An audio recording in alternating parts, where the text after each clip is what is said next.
Muito bem, voltamos agora aos nossos gregos e aos seus oráculos. Senão, se eu deixar muito tempo falando de outras coisas, a Cristina vai puxar o meu dedão.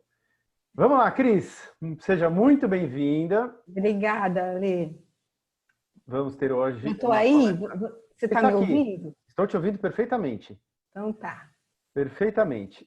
Vamos falar, então, hoje dos gregos e dos oráculos, a relação entre deuses e homens. A Cristina, eu acho que eu vou fazer, embora muita gente já te conheça, mas é sempre bom fazer uma apresentação tua. Deixa eu pegar aqui rapidamente a sua introdução. Vamos lá.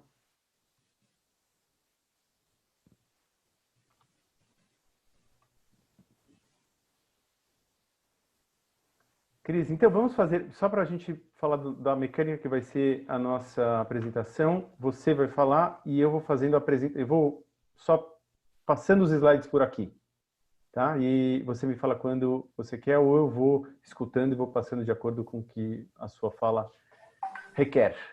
Muito bem, Okay. Cristina, tá bom? Cristina Rodrigues Franciscato é jornalista com mestrado, doutorado e pós-doutorado em literatura grega antiga pela FEFELESH USP, pela Faculdade de Letras e História da USP. Tradutora da tragédia Heracles de Eurípides, pela Palas Atena, coautora dos livros Estudos sobre o Teatro Grego e A Representação dos Deuses e do Sagrado no Teatro Grego-Latino. Membro pesquisadora do grupo Estudos sobre o Teatro Grego Antigo, da USP e CNPq. Membro do SBEC, Sociedade Brasileira de Estudos Clássicos, e também possui um maravilhoso canal no YouTube sobre literatura grega. Se vocês quiserem entrar, vale muito a pena. Inclusive, a Latitudes participa junto com você nisso. Vão no youtube.com/Cristina Franciscato. Cris, sim. Seja bem-vinda novamente. Obrigada. E a bola é toda tua. Obrigada, Lê. Alexandre, eu estou sem som. Yara, você está com som porque eu estou te ouvindo. Mas eu vou fazer o seguinte. Se você está vendo ou não?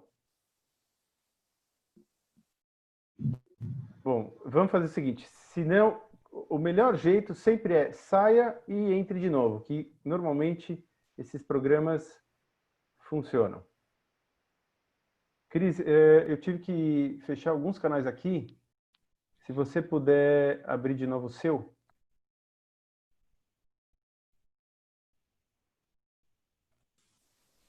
Pronto, já está.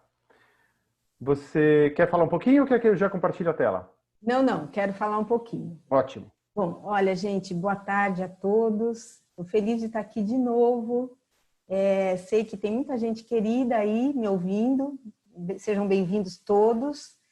E obrigado a Lê por toda a assessoria aí com o PowerPoint, porque eu tenho que começar esse chá fazendo uma confissão sobre a minha natureza arcaica, literalmente, porque eu trabalho com os gregos arcaicos e clássicos, e eu acho que isso se instaurou em mim, porque eu tenho uma dificuldade bem assim, perceptível em falar com vocês nesse formato. Eu gosto de estar olhando para quem eu estou falando, eu gosto de ver as pessoas, de interagir o tempo inteiro, mas são tempos modernos e eu estou me esforçando muito para sair deste formato que eu estou acostumada para esse que é o possível e até interessante, né? Porque assim, pessoas de lugares tão distantes também podem me ouvir. Então, feita essa introdução e o agradecimento à paciência de Alexandre comigo para a gente montar juntos o PowerPoint e ele que vai operacionalizar, ele queria muito que hoje eu começasse a fazer isso, mas eu falei, deixa para a próxima. Outra coisa que Alexandre me sugeriu hoje, que eu vou contar para vocês, é que eu tomasse uma taça de vinho. Mas ele foi incauto em dar essa sugestão, porque eu acredito que Dioniso não ficaria muito satisfeito de ser honrado no âmbito de Apolo, porque afinal hoje estaremos no âmbito de Apolo. Ok, Alexandre? Bem que eu gostaria de um vinhozinho, mas vai ficar para um curso sobre as bacantes, alguma coisa de Dioniso, ok? Bom, gente, a minha fala, o recorte que eu escolhi para fazer hoje é sobre os oráculos que existiam na Grécia Antiga. Então, para dizer o que são esses oráculos, que tinham como objetivo fazer uma intermediação entre o universo dos deuses e o universo dos homens mortais, eu preciso falar 3 palavrinhas do que, afinal de contas, são esses deuses, né? Bom, para a gente entender os deuses gregos, a gente tem que fazer um exercício de mudar de óculos, tirar o óculos do século XXI e tentar colocar a visão focada para um mundo muito diferente do nosso.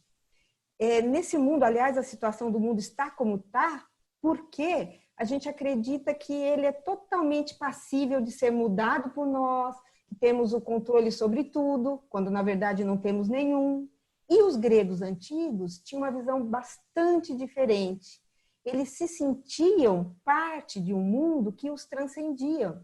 De certa forma, porque eles se percebiam reféns de forças sobre as quais eles não tinham controle, mas essas forças sim que os controlavam. E que forças são essas? São aquelas forças que os gregos nominaram como os deuses, tá? Então, vou dar um exemplo bem concreto e fácil. Afrodite. Hoje, quando alguém se apaixona, a pessoa diz ou declara: estou perdidamente apaixonado, estou enlouquecido de paixão. Se fosse um grego antigo, ele teria consciência que aquele turbilhão de sentimentos que o atingia era porque ele estava no âmbito de poder dessa força que os gregos denominaram como Afrodite. Da mesma forma, um outro exemplo para trazer isso mais perto é essa questão da inspiração. Hoje, quando vamos escrever um livro, fazer uma pintura, enfim, acreditamos, de certa forma, que nós estamos fazendo.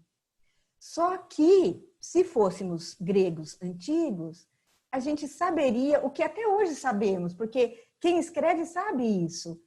Hoje eu vou escrever aquele artigo. Eu sento, reúno os livros, reúno os textos e o artigo não sai. E outro dia ele sai com muita fluência. Os gregos chamariam isso de estar transitando ou não no âmbito das deusas musas, as inspiradoras da arte, da poesia, etc. Então, não sei se vocês estão me acompanhando essa diferença já inicial de visão de mundo, né? Os gregos entendiam que o mundo era totalmente povoado de deuses. Heráclito fala isso, um filósofo pré-socrático, porque não existia o âmbito do sagrado e o âmbito do profano. Os dois estavam juntos. Em qualquer âmbito da atividade humana que estivesse um grego, ele sabia intuitivamente que ele estava transitando pelo âmbito de uma divindade. Tá? Posto isso, de onde que surgiu, em termos literários, essa história de deuses? Quero lembrar vocês, super rapidamente, que a Grécia teve uma pré-história. Até a primeira ideia desse chá era falar sobre a civilização minoica, micênica, que corresponde à pré-história grega. E nessa fase teve escrita, mas era uma escrita de controle palaciano, a linear B, linear A que nem foi decifrada, e depois a Grécia vai viver um período ágrafo, né, sem escrita. E esse período vai do século X ao século VIII. E no século VIII, quando surge novamente a escrita em terras gregas, vai surgir o primeiro gênero literário da Grécia Antiga, que é a poesia épica, que vocês todos conhecem, eu tenho certeza, porque se trata das obras do suposto Homero, a Ilíada, a Odisseia, de Hesíodo, a Teogonia, os Trabalhos e os Dias, e, segundo alguns, o Escudo de Héracles. Tá? Então, por que eu estou dizendo isso agora? Porque Heródoto, um historiador do século V, ele atribui a Homero e a Hesíodo os deuses. E a gente sabe que esses deuses são muito anteriores a Homero e Hesíodo, a existência deles. Aliás, há referência a muitos deles na própria linear B do período micênico. Heródoto estava se referindo ao dizer que os poetas são os responsáveis pelos deuses.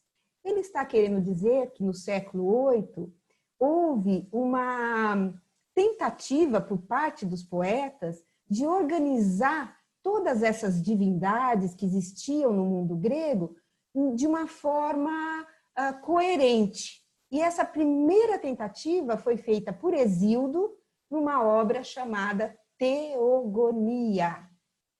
Essa obra Teogonia, o próprio título quer dizer o vir a ser, o nascer dos deuses. Essa obra conta, dentro da perspectiva do grego antigo, como é que o cosmos se fez a partir de um caos indiferenciado inicial. E aí vem toda a genealogia dos deuses até chegar nos chamados deuses olímpicos.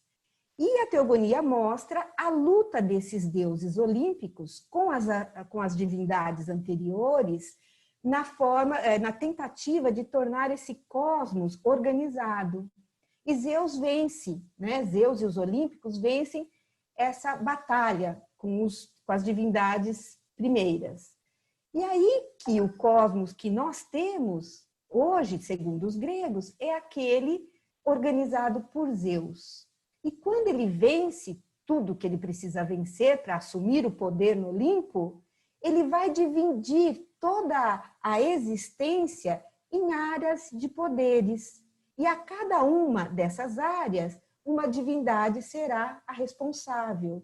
Isso em grego se chama timé, honra, né? Âmbito de poder. Então, Zeus confere a cada uma das divindades aquilo que lhe é próprio, ok? Bom, onde entram os mortais nisso? Já que os gregos se sentiam num mundo onde forças sobre as quais eles não tinham controle algum, mas ao contrário, estavam sujeitas a elas, como entendê-las? Como se relacionar com elas? E aí que surgem, claro, os templos. Aliás, os grandes templos dos grandes centros pan-helênicos, ou seja, que diz respeito a todos os gregos, esses templos vão surgir também no século VIII. Sobretudo, Olímpia, né, dos Jogos Olímpicos, Delfos, que vamos falar hoje, Delos e Eleusis, onde aconteciam os mistérios de Deméter e Perséfone. Ok? Então, o que acontece? Os gregos precisam entender de que forma interagir com essas divindades. Primeira forma, através do culto, através da construção de templos, através da piedade grega. Mas chega um momento em que eles se sentem perdidos no sentido de entender quais são os desígnios divinos. O que os deuses esperam deles, mortais? E nesse momento surgem os oráculos. Os gregos, eles estavam sempre muito antenados ao que chamavam de sinais divinos. O que significa isso? Manifestações dos deuses através, por exemplo, do voo dos pássaros. Isso tinha um significado, se vinham da direita, se vinham da esquerda, o que acontecia nesses voos. Outra forma, através dos sacrifícios, se investigava as vísceras dos animais. Mas a forma mais sofisticada de comunicação entre deuses e homens é justamente a prática da mântica, a prática oracular. Eu acho, Ale, que agora a gente podia compartilhar a tela.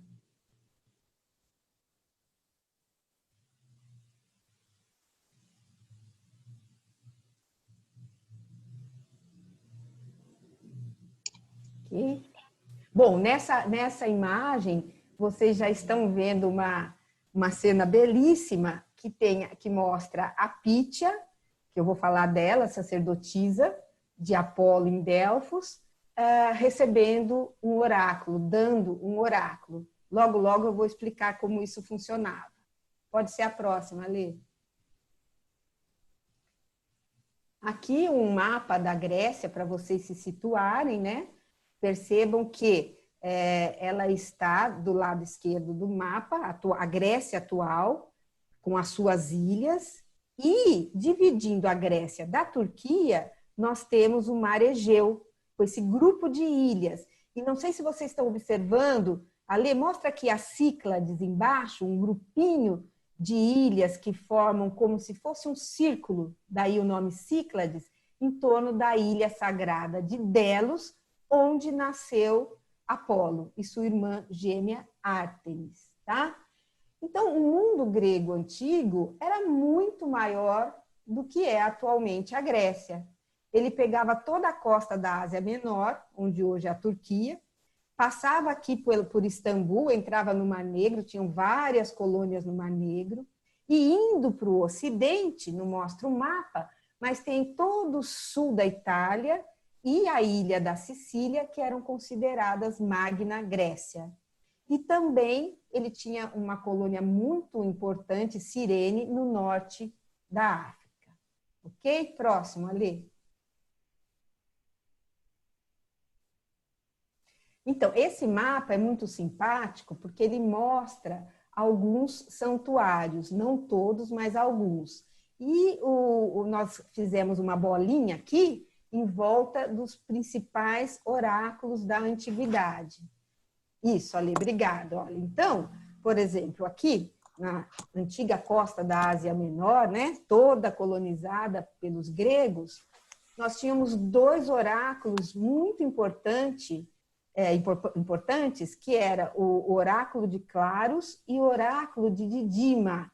Esse oráculo de Didima era muito próximo e se relacionava, era controlado, era organizado pela cidade de Mileto, onde nasceu a filosofia, com Tales, Anaxágoras e Anaximandro, tá? Em Mileto.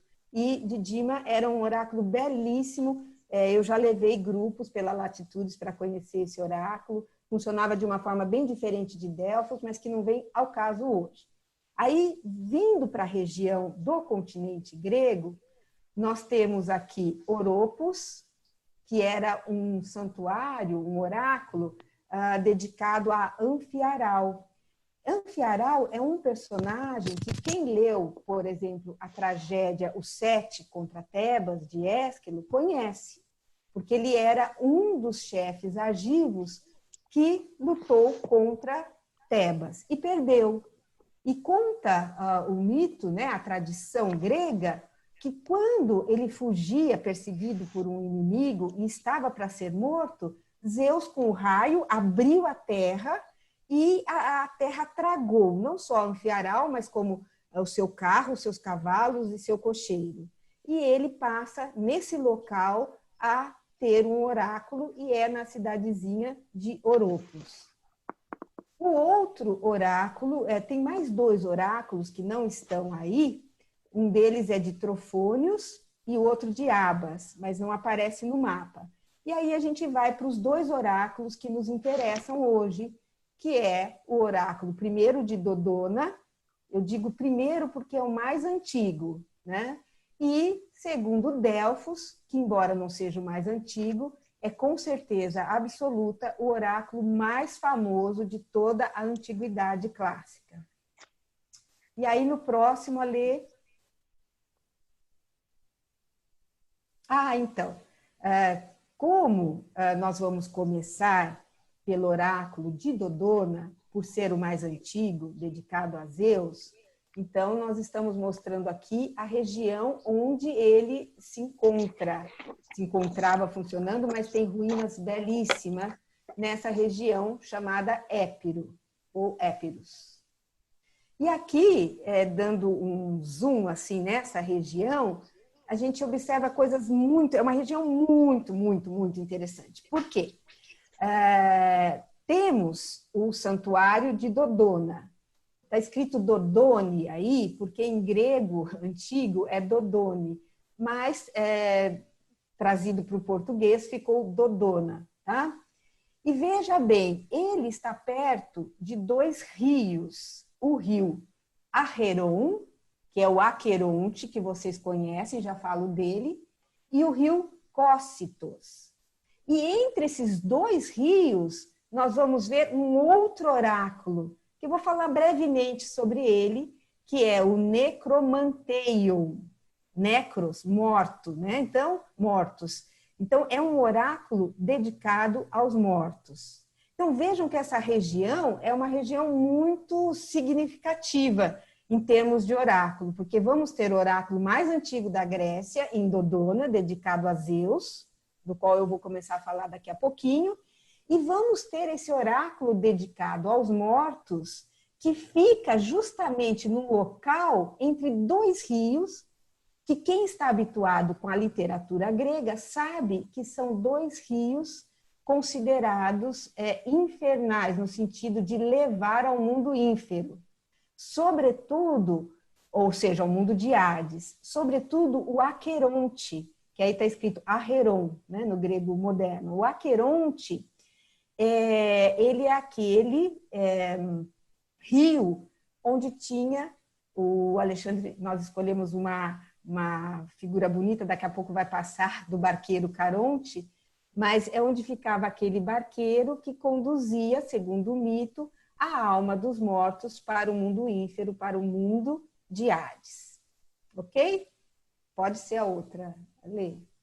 E aqui, com essa belíssima estátua em bronze do período clássico, que está no Museu Arqueológico de Atenas, e que durante muito tempo provocou uma polêmica, seria Zeus, seria Poseidon ou Poseidon, e agora definiu-se, eu ainda continuo na dúvida, mas chegaram à conclusão que trata-se realmente de Zeus.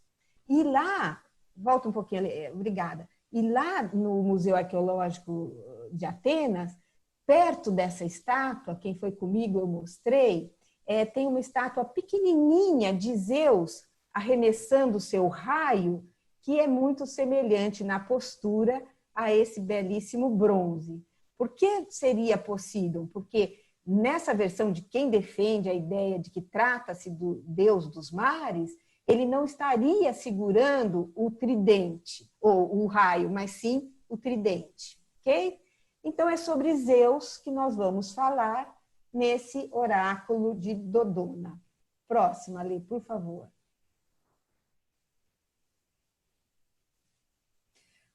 Aqui eu pedi para o Alê essas ilustrações, porque, na verdade, gente, eu quero até explicar algo que é importante para vocês. Há diferença entre a noção de um santuário, de um templo e de um têmenos. O santuário é uma área sagrada, porque dedicada às divindades, que pode ou não ter templo. E têmenos é um nome antigo, técnico, para indicar exatamente a área em que é circunscrita o culto de alguma divindade, que pode ou não ter também um templo, ok? E por que estão essas figuras aí? Dione, a gente já vai falar sobre ela aqui nesse primeiro vaso, Afrodite, essa belíssima imagem de Afrodite, de Quinidos, e Héracles e Tênis. Bom, vamos começar pelos conhecidos. Afrodite dispensa apresentações, a deusa do amor, da beleza. Héracles, que eu estava até falando com o Alexandre antes de começarmos, que ele recebe um culto duplo. Ora ele recebe, ou seja, ora eu digo, em alguns sítios arqueológicos, em algumas localidades, ele recebe culto na qualidade de herói. Então, trata-se não de um culto divino, mas um culto heróico. E há diferença entre os dois. E em outros locais, ele recebe o culto já como divindade. Porque, segundo o mito, depois de todos os trabalhos que ele realizou, né, por conta de Hera, ele é recebido por Hera, que lhe dá a sua filha, Hebe, que significa juventude, em casamento, e isso é uma forma de dizer que Héracles conquista a imortalidade. Então, ele pode ser cultuado também como divino. E, por fim, a deusa Têmis. Têmis é a deusa da justiça. E essas ilustrações estão aí, porque, na verdade, nós vamos encontrar no santuário de Dodone ruínas de 4 templos, além do local sagrado. Isso, obrigada, Lê. Olha, essa é uma planta de Dodone, e aqui estão representados os templos dessas divindades. Observem aí no número 1, que é um estádio, e no número 2 é um teatro. Isso é outra coisa super significativa para ser comentada com vocês.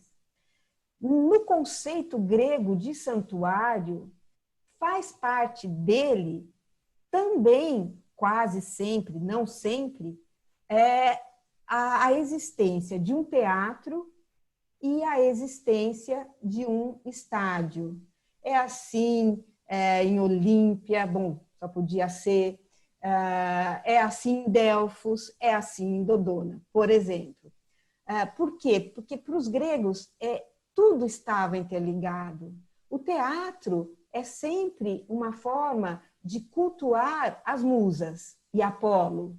E o estádio é fundamental para a educação do homem grego, que é feita justamente sobre esses 2 pilares: a música, entendida como arte das musas, e a manifestação artística, também representada aqui no teatro. Então, é muito comum que os santuários antigos, os principais pelo menos, apresentem também sempre um teatro e um estádio.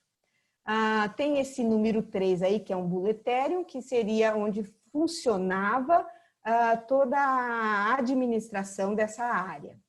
Acima vocês veem que, para além do santuário, estava a antiga cidade, né, de Dodona. E nesse número 5, que é o que nos interessa mais, que é onde existia o oráculo de Zeus. Vamos para a próxima, Lê, por favor. Então, esse oráculo, que é considerado realmente o mais antigo, segundo Heródoto, e único nos primórdios, oráculo grego, é dedicado a Zeus. Só que vocês perceberão que o culto, né, que a forma de funcionar oracular aqui será completamente distinta da forma oracular de Delfos. Porque aqui, o que era sagrado, através do qual Zeus se manifestava os seus desígnios, era um carvalho tido como sagrado, né? A origem desse santuário, Heródoto tem 2 versões. Ele diz que, a primeira versão, de Tebas, não a cidade de Tebas, na Grécia, mas a Tebas do Egito, né? Daquela cidade voaram 2 pombas. Daí também o nome dado às sacerdotisas nesse oráculo, Pelíades, que vem de pomba, Pelias. Bom, mas então, segundo uma das versões que Heródoto nos conta, 2 pombas negras, daí também o nome Pelíades, porque existe outro termo para pomba em grego, porque vem também de pelos, que significa escuro. Então, 2 pombas negras voaram a partir da cidade sagrada de Tebas, no Egito, e uma foi para a Líbia, onde fundou o oráculo de Zeus Amon, na Líbia. Aquele famoso oráculo que, bem mais tarde do que essa época que estamos falando, no período helenístico, Alexandre o Grande vai consultar. Quando ele conquista o Egito dos persas, ele vai nesse oráculo de Zeus Amon, um sincretismo entre o deus egípcio Amon com Zeus, e ele vai consultar. E aí conta-se que o oráculo teria dito que ele não só era filho de Zeus, como também de Amon, nesse sincretismo. E aí ficou totalmente justificada a conquista do Egito por Alexandre. Tá?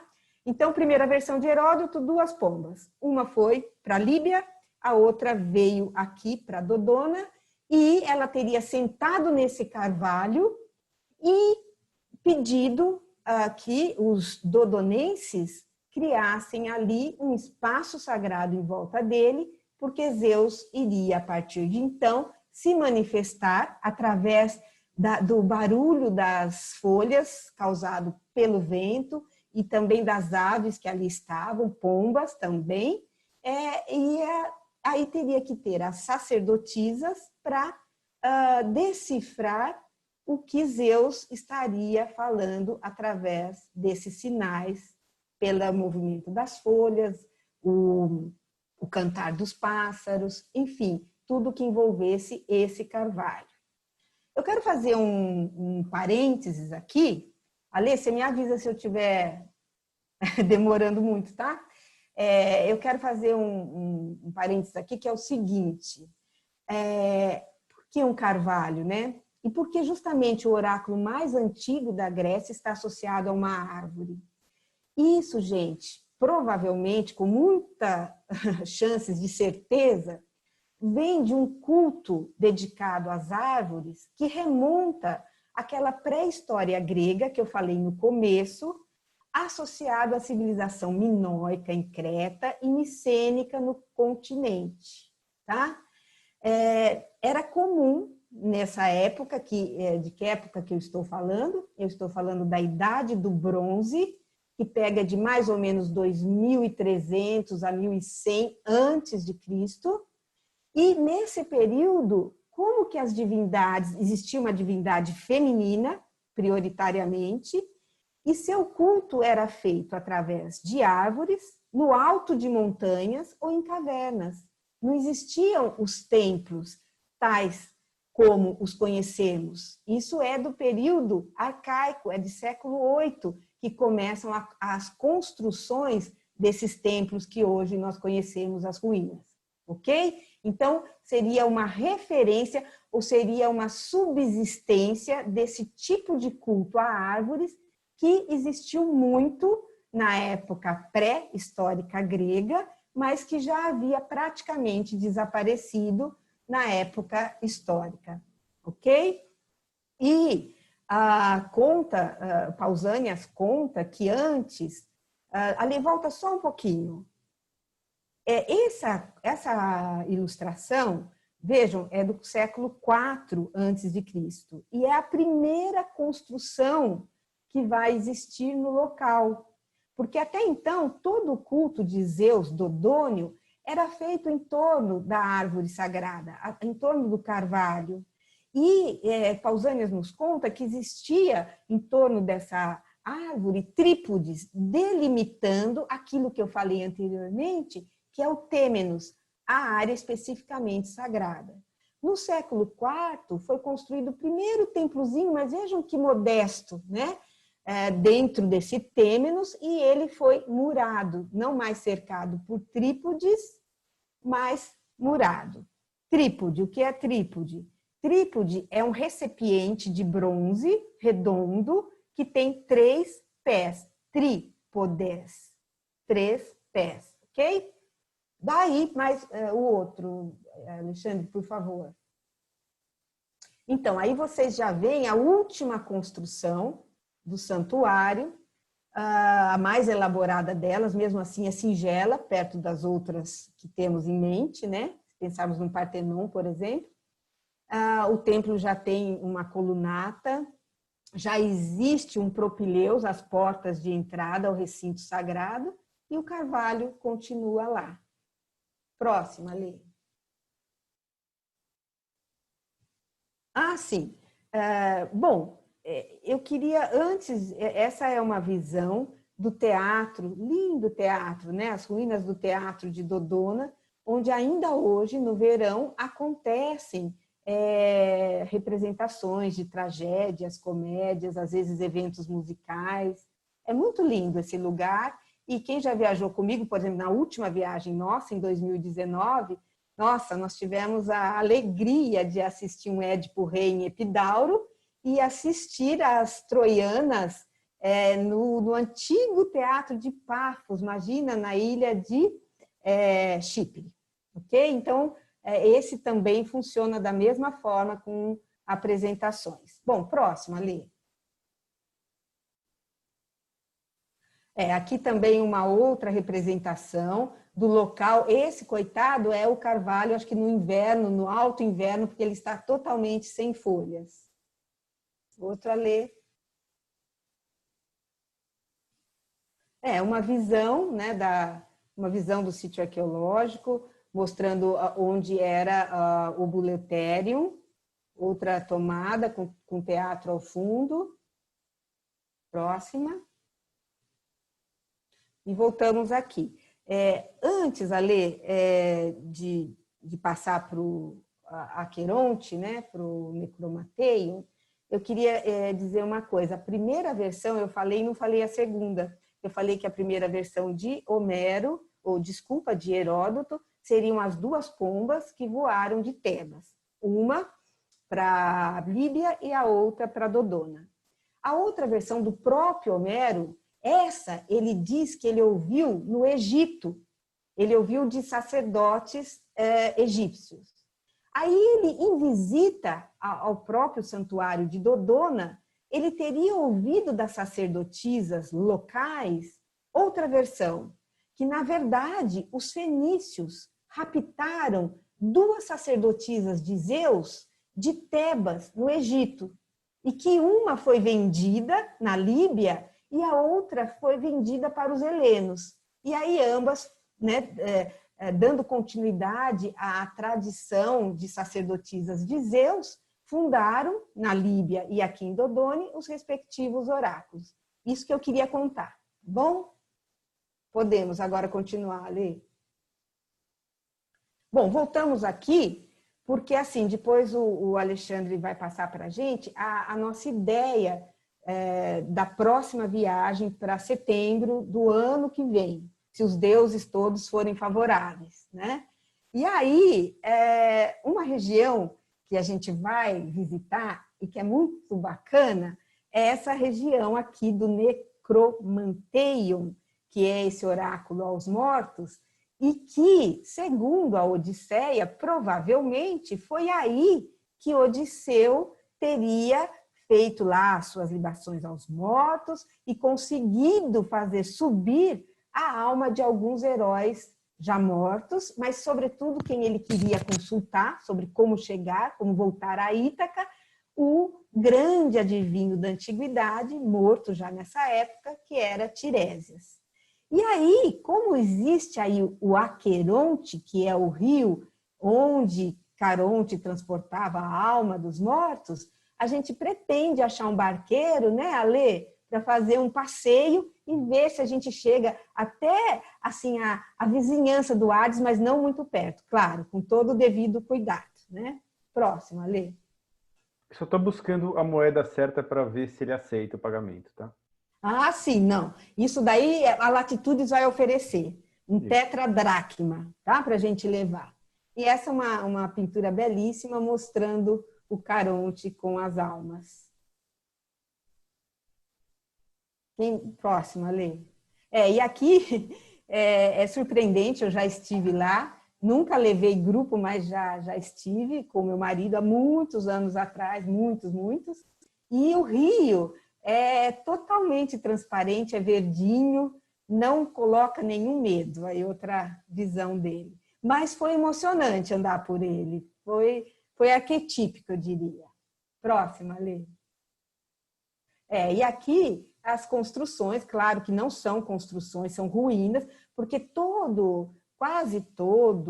praticamente todos os sítios arqueológicos, ou melhor, os santuários sagrados e dedicados a deuses pagãos, quando o cristianismo se torna a religião dominante do Império Romano, e nessa época a Roma já havia conquistado toda a Grécia, aí era comum se construir uma basílica, uma igreja, no lugar onde anteriormente havia um templo a Afrodite, a Ártemis, a Palas Atena, enfim.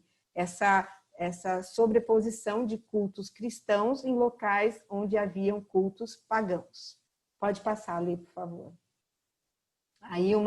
Aí sim, vejam, por esse tipo de pedra e pela forma como elas estão colocadas, a gente já percebe que isso é muito antigo. Provavelmente, reminiscência até não posso garantir, porque isso eu não vi recentemente, mas pode ser inclusive de período micênico, porque lembra muito as muralhas micênicas no Peloponeso. E aqui, exatamente, é um local, é uma cripta que a gente desce, e aí seria o local da consulta dos mortos. Mas isso a gente verá ano que vem. Pode passar ali. Bom, então agora o nosso destino é Delfos. E Delfos, sem qualquer sombra de dúvidas, era o oráculo. Dentre todos os oráculos existentes na antiguidade, Delfos tinha supremacia e nenhum dos outros, nem mesmo Dodona, porque o que acontece? Vejam bem, Delfos está muito melhor localizado se pensarmos, né, em Tebas, Atenas, Esparta, ou seja, as grandes cidades-estado da época. Delfos está muito mais acessível do que Dodona. Então, com o passar do tempo, ele vai roubando a cena do antigo santuário dedicado a Zeus, e aqui esse santuário será dedicado a Apolo. Essa belíssima estátua de Apolo, ela está no Museu de Olímpia, e ela fazia parte do frontão do Templo de Zeus em Olímpia. E aquele mesmo templo que abrigava uma das 7 maravilhas do mundo antigo, que era a estátua de Zeus, feita por Fídias. Próximo ali. Aqui de novo, né, a nossa representação da Pítia e do consulente, belíssima essa imagem. Vejam, olha, ela está sentada numa trípode. Imagino que era bem desconfortável, porque isso é um recipiente de bronze, sempre associado, ele pode ter sido até usado para fins práticos, mas a gente sempre encontra trípodes, até como oferendas, relacionadas aos santuários, e sobretudo ao santuário de Apolo em Delfos. Próximo ali. Bom, eu acho que eu vou precisar falar um pouquinho, algumas palavras sobre quem, afinal, é essa divindade que chamamos de Apolo, né? Apolo é filho de Zeus e de Leto. Chama história. Da Grécia, se ela não... Tem algum som aberto, né, Alê? Okay. Bom, então Apolo é filho de Zeus e Leto e irmão gêmeo da deusa Ártemis, a deusa que é, de forma simples, associada à deusa da caça, à deusa dos animais, mas Ártemis é muito mais que isso, é uma deusa que rege as fronteiras entre o selvagem e o civilizado, várias fronteiras. Ártemis é uma deusa belíssima. E Apolo é o seguinte, a primeira vez que Apolo aparece na literatura grega é logo no comecinho da Ilíada, inclusive mandando uma peste, porque ele tinha sido muito desconsiderado pelos helenos, pelos aqueus, que é o nome dos gregos nessa época, porque Agamêmnon, o chefe dos gregos na Guerra de Troia, havia destratado de forma muito ímpia um sacerdote de Apolo, que teria ido ao acampamento para resgatar a sua filha, Criseida, que tinha sido aprisionada pelos gregos. E ele é muito maltratado por Agamêmnon, que o manda embora e diz que se não fossem as suas insígnias divinas, ele seria morto. E aí o sacerdote reclama bastante com Apolo, e Apolo manda uma peste e que dissemina, acaba mais com o exército dos aqueus do que a própria guerra. Mas isso é uma outra história. Estou dizendo isso porque existe uma coleção de 33 poemas que vão do século VII a século IV a.C., e que recebem o nome de hinos homéricos. Dentre esses hinos homéricos, existe um que se chama hino homérico a Apolo. E nesse hino homérico, logo no momento em que Apolo nasce, ele pede para ele 3 timai, 3 honras, ou seja, 3 prerrogativas, 3 âmbitos de poder. O arco e a flecha, a música, daí que ele é o chefe das musas, e também, e o que nos interessa, o dom profético. Então, vejam, Apolo, ele não vai dar o oráculo em seu próprio nome. Ele vai dar o oráculo em nome de Zeus, seu pai. Ele vai revelar aos mortais os desígnios de Zeus. Ok? E é essa função de Apolo como função oracular que nos interessa nesse momento. Mas o que nós estamos vendo aí?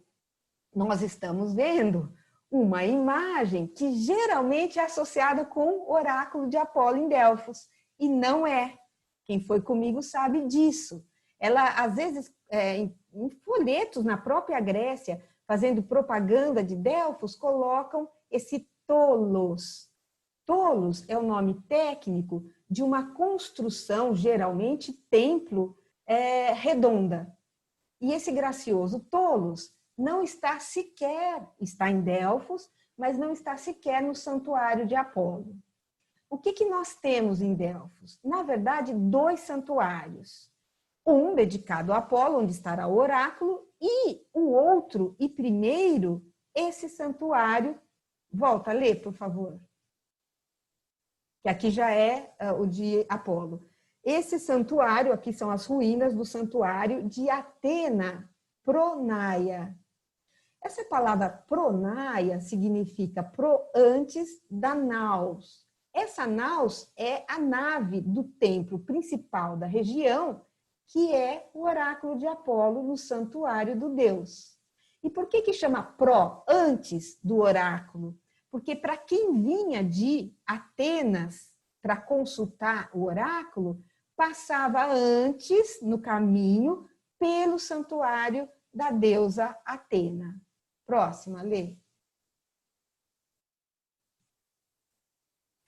Bom, essa é o nosso último grupo, sim, é o nosso último grupo, parte do grupo, porque aí metade do grupo já estava cansado e ficou no ônibus, porque para chegar até esse tolos, que não sabemos qual função tinha, não se chegou a um consenso de qual função teria esse templo no santuário de Atena, é necessário descer da estrada de onde fica o ônibus, descer muito, só que depois é necessário subir. Então, metade do grupo já era final de dia, estava cansado e não desceu.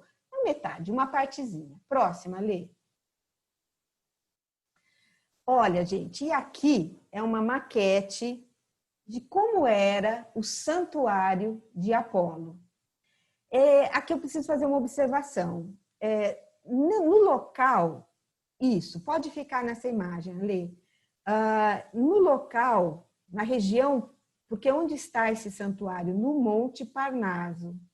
E nessa região onde se encontra o oráculo de Apolo, há indícios de algo, né, de vida, de atividades no local, desde o período micênico. Tá? Porém, o primeiro templo vai ser construído no local no século VIII. Existe, Pausanias fala que o primeiro templo teria sido feito de ramos de loureiro, o segundo templo teria sido feito com plumas de aves coladas por mel, por cera, né, feita de mel. E o terceiro templo era de bronze. O primeiro templo histórico, e mesmo assim, não sei se é tão histórico assim, seria do século VII e é feito por 2 arquitetos chamados Trofônio, que depois vai ter um oráculo, é aquele que eu citei, e Agamedes. Muito bem. O que eu quero comentar é que eu tenho uma impressão, assim, uma intuição de que quanto mais aparência, menos essência. E quanto mais essência, mais singela pode ser a aparência. E eu estou dizendo isso porque, na minha leitura, isso se aplica ao santuário de Apolo em Delfos, ao seu oráculo. Porque isso que nós estamos vendo aqui é uma reconstrução do auge do santuário, que são os séculos 5 e 4 antes de Cristo. E isso era um museu a céu aberto, porque, sabe, todas essas construções... Olha, o oráculo, é claro, é esse em branco, né? É esse templo maior, é essa construção principal que está no centro da tela. Porém, tudo isso que a gente passa, começando aqui, a gente passa pela ágora, pela praça central e começa o caminho chamado da Via Sacra, até chegar no oráculo. E hoje são ruínas, como veremos, mas na época era um museu a céu aberto. Todas essas construções pequenininhas que vocês veem eram pequenos templozinhos chamados tesouros que eram dedicados por uma cidade, por uma família, ao santuário. Por exemplo, numa guerra, os vencedores iam lá e dedicavam ao santuário um tesouro. E aí, os habitantes daquela cidade que dedicou o tesouro, quando iam fazer oferendas ao santuário, já colocavam no tesouro daquela cidade. E assim, no século V a.C., o oráculo, o santuário de Apolo é riquíssimo. Vejam lá no fundo uma estátua de ouro de Apolo, enfim, um pouquinho disso a gente vê no Museu de Delfos. Próxima, Lê. Bom, aqui são as ruínas da fonte Castália. Hoje, quando eu comecei a ir para Delfos, a gente podia entrar nesse local, hoje não mais. Mas a água da fonte Castália, que já é bastante assim, imemorial, quando é que essa fonte começou a funcionar, ela é canalizada hoje e tem uma bica fora do santuário. E aí, quando nós estamos em viagem indo para Delfos, eu gosto demais desse local, eu peço para as pessoas, quando comprarem água naquele dia, tomarem água e guardarem a garrafinha, porque daí a gente enche na fonte Castália na esperança de ter algum sonho profético ao dormir na pequena e charmosa cidadezinha de Delfos. Próxima, Lê. Aqui, olha, é aquele caminho que fazemos, a Via Sacra, para chegar até o oráculo. Próxima. E aqui é uma representação do chamado ónfalos, umbigo de Delfos, porque conta o mito que Zeus, querendo saber onde era o centro do mundo, soltou duas águias e mandou que elas voassem em direções opostas. E essas duas águias se encontraram justamente aqui, em Delfos. Então, Delfos passa, através dessa narrativa, a ser o centro do mundo. Próxima, Lê.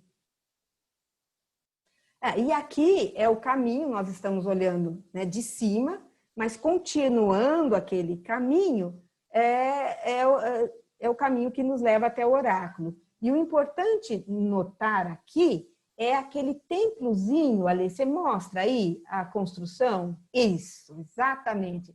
Esse belíssimo templozinho é justamente o tesouro dos atenienses, que foi reconstruído pela escola, né, de arqueologia francesa que trabalhou no local. É muito lindo e dá para a gente ter uma vaga noção de como eram esses chamados tesouros no século V, IV a.C. Tem mais, Alê? Então, e aqui é uma visão do que restou, né, das ruínas do próprio oráculo de Apolo. Essas ruínas são do século IV e corresponde, se formos considerar os templos míticos, né, o de folhas de loureiro, de aves, de penas de aves, de bronze. O de Trofônio e Agamedes, aí já são 4, esse seria o 6º. Porque antes desse, já bastante historicamente atestado, foi construído um templo pela família dos Alquimeônidas de Atenas, porque era uma família super aristocrática, muito rica de Atenas, que na época do tirano Pisístrato, ela foi banida de Atenas e vieram para Delfos e bancaram a construção de um templo que foi destruído, foi queimado, e que, no lugar dele, a liga, né, da Anfictionia, que é uma liga de cidades que cuidavam do santuário, fazem uma coletânea de dinheiro por toda a Grécia e reconstroem esse templo, do qual a gente está vendo as ruínas, que é do século IV. Próxima, Lê. Essa é uma outra visão, né, da entrada. A entrada do templo estaria à esquerda, né? Próximo. Olha, vejam, detalhe, vejam que lindo que é, exato. Essa foto é a outra, acho que dá até para ver melhor, Lê. A outra foto. Sim, o que eu quero que vocês imaginem, quem não foi, eu acredito que a maioria já foi para Delfos, que ele fica incrustado nas encostas do Monte Parnaso. E é muito, só a vista, só o local é muito inspirador. Próxima. Próxima. Então, aqui, como eu disse para vocês, olhem só, o teatro já está num nível bem acima do oráculo, mas é aquela mesma ideia de que todo grande santuário, todo santuário panhelênico tinha o seu próprio teatro. Existiam, gente, acho que aqui vale a pena comentar isso, 4 grandes competições pan-helênicas na Grécia Antiga. A primeira, a mais famosa, que todos conhecem, são as competições que aconteciam em Olímpia, né? Em homenagem a Zeus. Depois, nós temos as competições que aconteciam no Istmo de Corinto, que se chamava competições istmicas. Depois, nós temos as competições nemeias, que aconteciam na cidade de Nemeia. E a 4ª importante competição eram as chamadas competições píticas, que aconteciam aqui no oráculo de Apolo. Só que as competições aqui, embora existissem também as atléticas, logo o Alexandre vai mostrar o estádio, aqui predominavam as competições musicais, porque Apolo é o chefe das musas, né, e o deus protetor das musas, das artes, da música. Então, aqui predominavam as competições musicais, ok? Vamos mostrar o estádio, acho que é a próxima, Lê. Exatamente. Mas mais acima é para os fortes. O sítio arqueológico de Delfos é para os fortes. Chegar até o estádio, pelo menos. Porque, na verdade, chegar até o oráculo não é tão complicado, mas ir até o topo do santuário onde se encontra esse estádio já é um pouquinho mais exigente, mas é tão lindo o caminho, é tão prazeroso estar lá, que a gente nem sente. Próxima, Lê.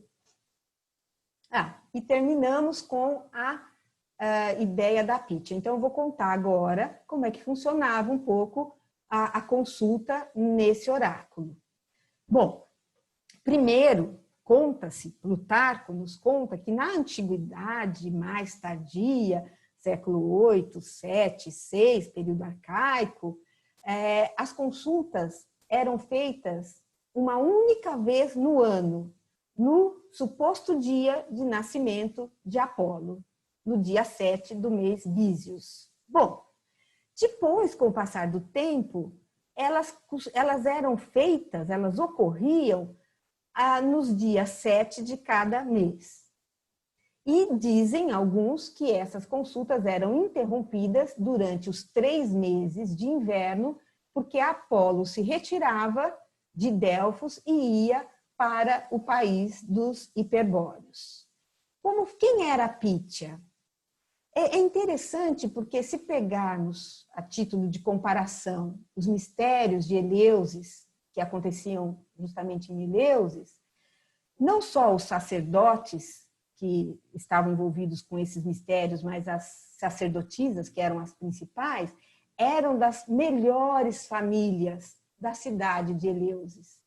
E isso era o mais comum de acontecer nos cultos em geral. Aqui em Delfos, não. A Pítia não precisava ser de nenhuma família aristocrática. Aliás, ela, segundo Plutarco, quanto mais ela tivesse, ela não precisava ter conhecimentos elaborados, ela não precisava ser muito entendida de qualquer tipo de arte, inclusive da arte oracular, ela tinha que chegar ao Deus com a alma virgem. Então, poderia ser qualquer uma que tivesse uma conduta ilibada e estivesse disposta a se dedicar a essa função, né? E ela, como no dia da consulta, existia um critério para os consulentes, e a Pítia não atuava sozinha. Ela era um instrumento de Apolo, como eu costumo propor essa imagem. Aliás, imagem que não é minha, foi proposta também por Plutarco, que foi um sacerdote na Antiguidade Tardia de Delfos. Ele diz que, imaginemos Apolo como músico, a Pítia como o seu instrumento, e os vapores que subiam por uma fenda do local mais sagrado do oráculo, que era o Aditon, como o plectro com o qual Apolo tocava esse instrumento, que era a Pítia. Então, no dia que iam ocorrer as consultas, a Pítia começava o dia banhando-se nas fontes, na fonte Castália, e depois ela devia passar por vários rituais de purificação até sentar na sua trípode nesse local do oráculo. E estando aí, conta-se, isso está em muitos autores antigos. Está em Ésquilo, está em Pausânias, está em Plutarco, está em Píndaro, essa ideia de que a Pítia sentava nessa trípode. Alguns dizem que ela mastigava folhas do loureiro. Vejam que nessa representação ela está com um galho de loureiro na mão, porque o loureiro é a árvore sagrada de Apolo, é aquela ninfa Dáfne que, amada por ele, não quis nada com o deus e acabou se transformando em árvore, e Apolo traz essa árvore para o seu culto. Mas o que é unânime em todas as fontes literárias antigas é que ela inspirava um vapor e, a partir daí, ela começava a falar qualquer coisa que era anotada pelos sacerdotes. Então, ela não trabalhava sozinha. E mais, voltando, eu falei da preparação da Pítia. Como acontecia no oráculo essa consulta? É dia de consulta. Primeira coisa, é necessário sacrificar ao Deus, e o que era sacrificado era uma cabra, e o sacerdote de Delfos lia nas vísceras dessa cabra se estava favorável o dia para consulta ou não. E mais, é um dado até interessante, a cabra tinha que assentir em ser sacrificada. Então, como que isso era feito? Era jogada no rosto, na carinha da cabra, uma água da fonte Castália também, e se ela fizesse assim, significava que ela estava assentindo em ser sacrificada. E se ela fizesse assim, não ia ter consulta, porque ela não seria sacrificada. É o que nos contam. Bom, quem consultava primeiro? Tinha que ter uma hierarquia, porque eu imagino que no século V e IV a fila de consulta para esse oráculo era grande. Primeiro, gregos, né? Dentro dos gregos, primeiro os gregos que faziam parte dessa confederação chamada Anfictionia, né? Que era responsável por manter o oráculo. E dentre essas cidades ainda existia uma uma coisa que era chamada promancia, que era o direito de consultar primeiro, que aí, infelizmente, nos tempos clássicos, era quem oferecia mais para o santuário. Então, por exemplo, Creso, aquele rei famoso da Lídia, que eu já até comentei sobre ele no Anel de Giges, no outro chá que eu fiz, ele mandou tesouros e tesouros para o oráculo, né, antes de consultá-lo. Então, com certeza, ele passou na frente da fila. Tá bom? Mais, Alê. Bom, e aí, eu não podia deixar de mostrar para vocês uma gruta maravilhosa que eu ouvi falar pela primeira vez numa tragédia de Ésquilo, nas Eumênides. Logo no prólogo, no início dessa tragédia, a sacerdotisa Pítia, ela vai falar sobre a paisagem do Parnaso, e ela faz referência a essa gruta corícia. Mas existem outras passagens. Ao longo desses anos que eu levo as pessoas para a Grécia, eu fiquei procurando na literatura grega outras passagens que falavam dessa gruta. Bom, ela se chama Gruta Corícia. Pierre Amandry, que foi um arqueólogo francês, da Escola Francesa de Arqueologia, que escavou também a gruta, ele disse que ela já era, essa gruta, ela tem indícios de ocupação desde o Neolítico. No período micênico, ela foi ocupada também, e pelo tipo de objetos que foram encontrados aí nas escavações, ele levanta a hipótese, duas coisas. Uma hipótese é mais forte, é quase certa, de que nos tempos históricos, ou seja, no período clássico, podemos dizer, essa gruta era dedicada a Pan, ao deus Pan, e às ninfas.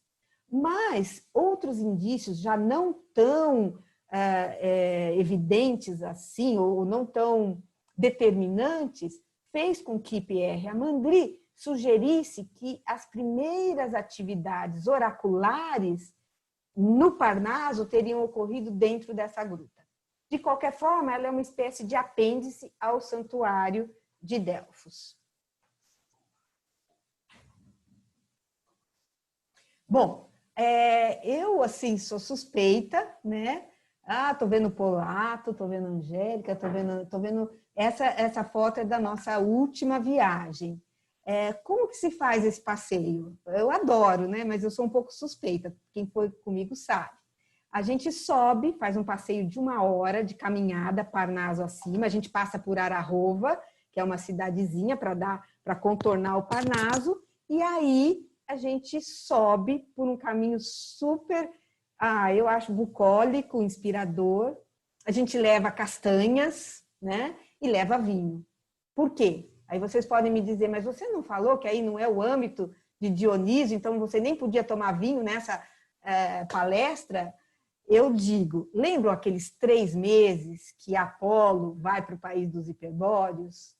Conta a tradição que o Parnaso era ocupado por Dioniso e seus tíasos, seus grupos, né, que honravam o deus, as Mênades, as chamadas Mênades ou Bacantes. Então, na subida desse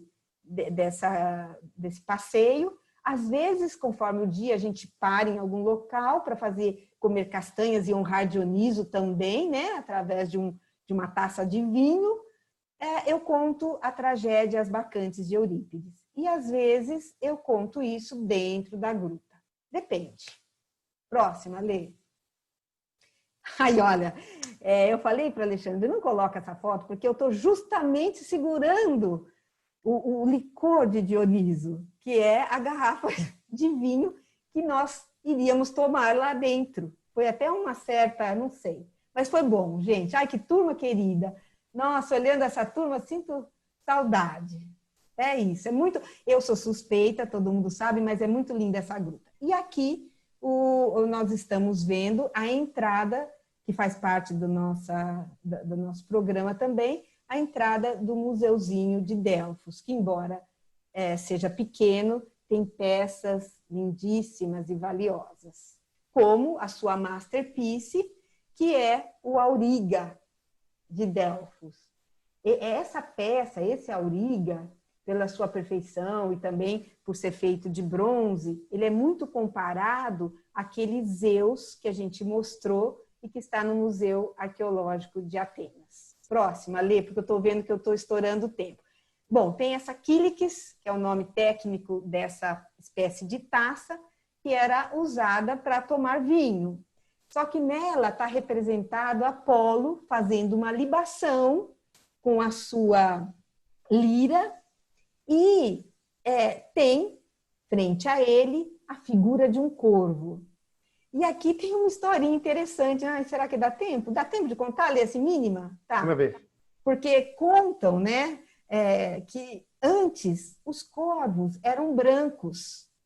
Só que Apolo, eu diria que Apolo, mas essa é uma outra história, não dá para a gente entrar aqui, mas ele não foi assim muito bem, era belíssimo, mas não foi muito bem sucedido nas suas aventuras amorosas. Uma delas se chamava Coronis. E Coronis foi amada por Apolo, chegou a engravidar, inclusive ela é a mãe de Asclépio, o futuro deus da medicina. Só que eu fico pensando aqui que ela pode ter se incomodado com o fato de envelhecer, enquanto Apolo ia ser sempre um efebo, ou seja, um deus muito jovem. E ela acaba se apaixonando por um mortal, e tem um caso com ele também. E quem conta isso para Apolo é o corvo, que até então era branco, mas Apolo ficou irritadíssimo. A gente sabe isso, como é duro levar as más notícias. Não é bom ser mensageiro de más notícias, porque daí ele fez com que o corvo, a partir de então, se tornasse negro.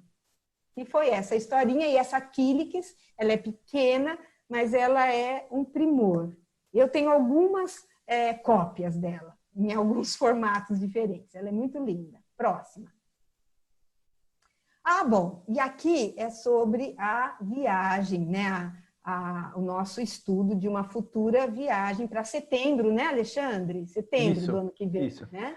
Aqui a gente está fazendo um modelo um pouco diferente. Então, a parte teórica e a apresentação dos gregos e dos oráculos, a relação entre deuses e mortais, já foi concluída. Né, Cris? A gente pode chamar assim. Sim. E agora a gente vai falar um pouquinho da viagem, fotos de viagem, um pouco mais para a gente sair desse mundo nosso de telinhas e fugirmos por aqui, entrarmos em outras paisagens. Então, antes de tudo, Cris, super parabéns pela apresentação. Adorei ouvir essa relação. Não, e também, e digo o seguinte, eu não vejo a hora das perguntas, né? Não vejo a hora. Estou aberta depois para a gente conversar mais sobre isso. Legal. Vamos fazer rapidamente isso, então, da viagem? Deixa eu só ir apresentando e você vai falando, eu vou soltando aqui as imagens. Tá bom, pode ir, Ale. Olha, então, o nosso roteiro, como sempre, começa em Atenas, e aqui eu quero só fazer uma parte rápido. As nossas viagens, embora aconteçam anualmente, o roteiro nunca ou nem sempre é o mesmo. A gente costuma fazer um roteiro clássico, que é pelo Peloponeso, né? Que faz Náuplia, Tirinto, Micenas, Epidauro, Olímpia, mas não será o roteiro da próxima viagem. A gente sai de Atenas. Eu pretendo passar por outros oráculos antes de chegar em Delfos. Eu gostaria de passar por Anfiaral e Trofônio, né? Mas aí a gente chega em Delfos, tudo isso que a gente já falou, e de Delfos a gente começa a subir para o norte da Grécia. A gente chega em Calambaca, onde ficamos para conhecer Meteora, que aí é um outro mundo. Aí sai, inclusive, da minha praia, né, que é a Grécia clássica, e a gente vai conhecer, entrar em contato com algo extremamente inspirador, que são os monastérios bizantinos dessa região, que tem uma geografia, uma geologia completamente única. E de lá, a gente passa por uma cidadezinha, que é Metisovo, almoça por lá e chega em Ioannina. Perdão. E a partir de... você vai... Perdão. Eu já termino, daí você já passa as imagens. Uhum. A partir de Ioannina, Nós vamos visitar Dodone, vamos visitar as vilas de Zagória, que o Alexandre vai mostrar, uma região pitoresca, e aí é uma questão lúdica e não arqueológica, que a gente vai contemplar aí também. Mas visitaremos o sítio arqueológico de Dodona, o pequeno museu, aí vamos para aquela região do Necromanteion, o Necromátion, e quem sabe fazer um passeio pelo rio Aqueronte, e depois a gente vai terminar na ilha de Cefalônia. E estando em Cefalônia, a gente vai um dia sair cedo e visitar a ilha de Odisseu, Ítaca, onde todos querem chegar, segundo Cavafis na sua poesia, né, Ale? Então vai, Ale, mostra aí. Eu acho, só acrescentando que assim, nós fugimos sempre desse estereótipo de Grécia ilhas. Claro, as ilhas gregas são maravilhosas, a gente inclusive está indo para Cefalônia, no Mar Jônico. Mas o que a gente costuma sempre ouvir em turismo grego é as ilhas né, do que a gente conhece. No Mar Egeu. Mar Egeu. E isso é o que a gente tenta fugir um pouquinho. A gente vai para esse continente que é maravilhoso, que vocês vão ver as imagens agora, é realmente algo que foge do que a gente está acostumado, e é por isso que a gente vai para lá. Além de todos os sítios arqueológicos, claro. Bom, claro, aí, essa visão linda da Acrópole de Atenas. Toda a nossa visita em Atenas, como não pode deixar de ser, começa pela Acrópole. Pode passar, Lê. Uma visão do Partenon, o templo dedicado à deusa Palas Atena, que é a protetora da cidade de Atenas. E obra máxima, né, da arquitetura grega. E aqui a gente tem uma visão de um lugar que eu gosto muito, muito, muito, que é a antiga Ágora, a antiga praça central de Atenas, onde existe um templo, não sei se o Ale colocou, não me lembro, não. Mas tem um templo, que pena, tem um dos templos mais bem conservados da Grécia Antiga, que é o chamado Teseion. Na verdade, um templo dedicado a dois deuses, a Atena e Hefesto.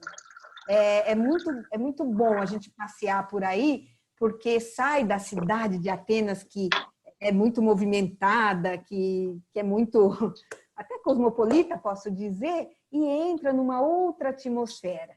E aí na Ágora eu costumo, porque era o local onde Sócrates falava com seus discípulos, a gente vai ver a prisão onde ficou Sócrates, a gente visita o Museu da Ágora, mas aí eu gosto muito de contar alguma coisa de Sócrates. Geralmente eu conto um diálogo, que não é bem um diálogo de Platão, mas a apologia de Sócrates, que daí a gente já vê onde ele ficou preso, enfim. Adoro a Ágora. Próximo, Ale. Consegui. Bom, aqui é uma vista de uma rua. Tem um bairro medieval em Atenas, que é bastante turístico, bastante animado, que se chama Placa. E dentro do Placa tem uma rua que se chama Adriano, né? Rua Adriano Street, que é a rua principal do comércio. E lá o pessoal costuma se divertir muito com as lojinhas, e eu não dou muito tempo para isso não vou enganar ninguém. Mas a gente sempre arruma um tempinho para fugir nas horas vagas e dar uma espiadinha no Placa. Bom, aqui...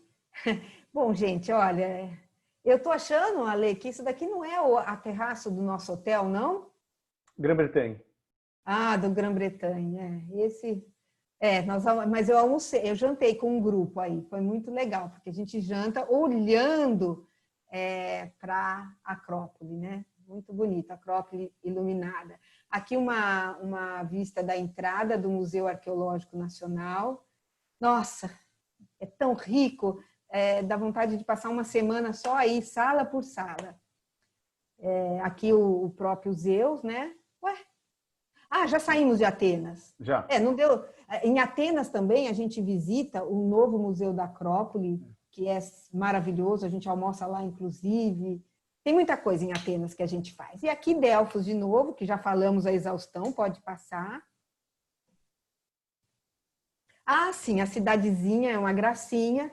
A gente fica na cidadezinha de Delfos e assim, quem quiser à noite pode, é perto, dá para ir caminhando, voltar até o santuário. Ele vai estar fechado, mas dá para reabastecer a garrafinha de água com a água da fonte Castalha e ter um sonho, quem sabe, inspirador. E aqui algumas imagens dentro do museu. A grande esfinge, dedicada ao santuário pela ilha de Naxos. Aqui embaixo eu falei desses dois, Cleobes e Biton, são duas estátuas do período arcaico, e que eu falei no chá do Giges. E aqui um pouco do que a gente imagina que tinha de ouro, né? São representações de Apolo, Ártemis e Leto, está faltando uma. O que restou? Isso foi enterrado durante uma época, porque quando uma estátua, algo é destruída no templo, não se pode simplesmente descartar, porque faz parte do acervo sagrado do local. Então, é enterrado. É isso.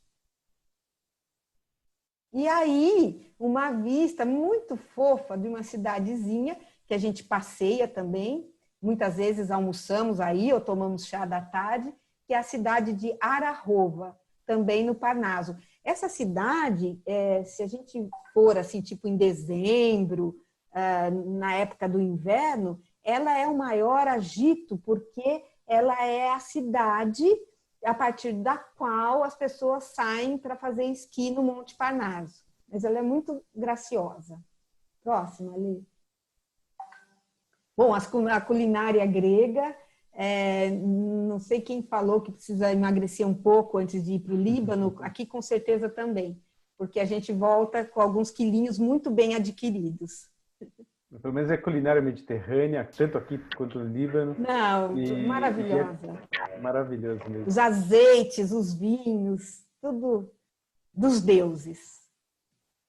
Próxima, Lê. Bom, e aqui esse cenário quase... eu não sei como definir esse cenário. Ele é um cenário meio onírico, né? Com esses grandes pináculos sobre os quais foram construídos em alguns os monastérios bizantinos. Um lugar muito único também. Olha isso. Olha isso. E no começo, para subir aí, eles tinham aquela cestinha que os monges jogavam, né? Agora tem escadaria. É para os fortes também, mas vale a pena. Vale a pena visitar. É lindo demais. Próxima, Lê. Eu estou vendo que estouramos o tempo. Bom, aqui é a cidade que a gente fica hospedado, que é Ioannina, né? E tem ela é muito arborizada, assim, próximo ao lago, né? E dá para caminhar, é muito gostosa também. O hotel é muito bom, né, Lê? E aqui é a parte lúdica, né, dessa viagem do próximo ano, porque são vilarejos que são conhecidos por esse nome, Vilas de Zagória, incrustados também em montanhas, e que a gente come muito bem, come muito gostoso aí, e vai visitar desfiladeiros, sobretudo um que o Alexandre vai mostrar, que é o desfiladeiro de Vicos. Olha, você falou, né, Ale, que parece que é um dos mais profundos que existe. Mais de 1000 metros. E a gente chega... Olha, eu tenho tanto medo de altura, eu tenho pavor de altura, mas eu acho que na Grécia eu fico meio alterada sob a influência dos deuses, porque eu tive coragem com um grupo, a gente foi passando por um lugar assim super estreito para chegar numa caverna. Eu não acredito até hoje que eu fiz isso, mas eu fiz. Mas assim, dá vertigem em vários sentidos esse local, é muito lindo. E a gente desce também, a gente vê de cima e depois a gente desce para chegar até o rio de águas absolutamente cristalinas que passa por aí. Próxima ali. É outra visão do mesmo local. Próxima. Sim, olha que lindo.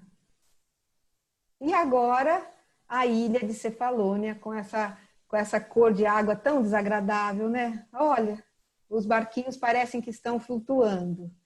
E Cefalônia é realmente, assim, depois de visitarmos tantos oráculos, né? Depois de consultarmos os desígnios de Zeus, através de Apolo, através de Zeus mesmo, a gente merece, né, um pouco de praia transparente, do Mar Jônico, que é o mar que, de um lado, é o Egeu, que é aquele que fica entre a Grécia e a Turquia, e o Jônico é o que fica entre a Grécia e a Itália. Essas ilhas do Mar Jônico são pouquíssimo visitadas por brasileiros, é difícil encontrar brasileiros lá. Aí. Essa gruta, né, Ale, que diz que é maravilhosa. E os azeites, que a gente simplesmente... Olha, vejam essas oliveiras. Os azeites lá, assim, é um mais gostoso que o outro, não tem nem o que dizer, com pão e vinho. Perfeito. Cris, você já pode até falar do nosso programa que a gente vai fazer no Botanique, no comecinho de outubro. Inclusive, a gente vai visitar os azeites Sabiá, que é talvez o azeite mais premiado do Brasil. A gente vai visitar na Mantiqueira. Mas, enfim, isso é outra história. É uma outra história, mas assim, já que a gente não pode ir para fora, né, nesse momento, o Alexandre está vendo para outubro um curso lá num hotel super bacana, que eu não conheço, mas dizem que é maravilhoso, lá em Campos do Jordão, né? E que vamos falar, eu e a Márcia De Luca, vamos falar sobre o amor na Grécia e na Índia, né? Então, é uma coisa, Afrodite e as deusas hindus, para a gente ver como é que elas vão conversar entre si. E lá vai ter essa visita aos azeites, né? Vai ser legal. Além dos olivais que a gente vai ver, e esse azeite Sabiá, que é premiadíssimo, a gente também vai conhecer a parte de vinícolas que estão surgindo, de parreirais e novas vinícolas que estão surgindo na Serra da Mantiqueira, que são maravilhosas. São lá os programas que a gente vai fazer. E lá, pelo menos na minha parte, eu não posso falar pela Márcia, né, como é que ela vai encaminhar a parte dela, não sei como é que o sagrado funciona lá na Índia, sou muito ignorante quanto a isso, mas no que diz respeito a Afrodite, vocês vão poder assistir minha aula tomando vinho, porque tem uma passagem nas Bacantes de Eurípides que diz que sem vinho, é o mensageiro, porque Penteu é o rei lá de Tebas e está assim... Nossa, perseguindo o que dá, Dioniso. E ele manda um mensageiro ver o que as bacantes estão fazendo lá nas montanhas, e ele volta assim impressionadíssimo com as maravilhas que ele viu, né? Com os prodígios que ele viu. E ele diz para Penteu, olha, eu não sou ninguém, mas essa divindade não é fraca.